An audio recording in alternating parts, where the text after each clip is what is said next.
Hello friends, எப்படி இருக்கீங்க? பேட்ட பராக் சேனலுக்கு சப்ஸ்கிரைப் பண்ணுங்கள், லைக் பண்ணுங்கள், கமெண்ட் பண்ணுங்கள். இன்றைக்கி நம்ம பார்க்க போகிறது, நியூவாக வராங்களா, சவுதிக்கு வேலைக்கு வராங்களா எங்களை மாதிரி பசங்க, அவங்களாம் என்னென்னா ஈவினிங் பசி ஏற்றா என்ன சாப்பிட்லாம் சிம்பிளாக கொஞ்சம் நேரத்துக்கு ஈவினிங் மட்டும் அதை பார்ப்போம். ஓகே, ஃபஸ்ட்டு நல்லா தண்ணியை கொதிக்க வைக்கிறோம் ஃப்ரெண்ட்ஸ். நல்லா தண்ணியை ஃபஸ்ட்டு கொதிக்க வச்சுட்டு நம்ம ஏலக்காய் எடுத்து நல்லா இடிக்கிறோம். ஏலக்காய் டீ தான் போட போகிறோம். ஸோ ஏலக்காய் நல்லா இடிச்சிட்டு 3 ஏலக்காய் எடுத்து நல்லா இடிச்சிட்டு அதை அந்த கொதித்த தண்ணியில் அப்படியே போடுறோம். நல்லா கொதியுது.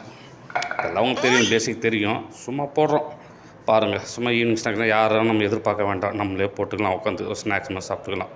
நல்லா கொதிக்க விட்டு நம்ம லிப்டன் எடுத்து 3 லிப்டன், 2 பேர் தான் நாங்கள், 2 பேர் 3 லிப்டன் போட்டு நல்லா கொதிக்க வச்சுட்டு பால் எடுத்துகிட்டு ஒரு கப் பால் எடுத்துகிட்டு ஊற்றுறோம். 2 பேர் தேவையான பால் மட்டும் ஊற்றிட்டு நல்லா கொதிக்க விடுறோம்.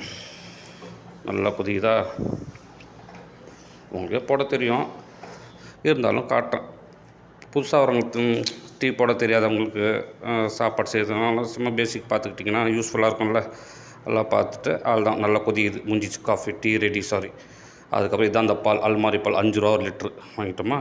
அதுக்கப்புறம் இந்த ஸ்நாக்ஸ் வாங்குகிறோம். இது நம்ம ஊரில் ஆமை வடை மாதிரி பருப்பு வடை சொல்லுவாங்கள்ல, அந்த பருப்பு வடை 1 ரூபாய்க்கு 4 தருவோம். வாங்கினோன்னா 1 ரூபாய்க்கு 4, 1 ரியாலுக்கு வாங்கிட்டு கூட சாஸ் இருந்தால் சாஸ் வச்சு தொட்டு சாப்பிட்டுக்கலாம், இல்லை டீயோடு சாப்பிட்டுக்கலாம். நல்லா ஈவினிங் நல்லா வயிறு கொஞ்சம் ஃபுல்லாகிடும். அதுக்கப்புறம் நைட் ஸ்நாக்ஸ் என்ன பார்த்துக்கோங்க, நைட் சாப்பாடுனா பார்த்துக்கோங்க. ஓகே, பார்த்து சப்ஸ்கிரைப் பண்ணுங்கள் பேட்ட பராக் சேனல். ஓகே ஃப்ரெண்ட்ஸ், பாய்.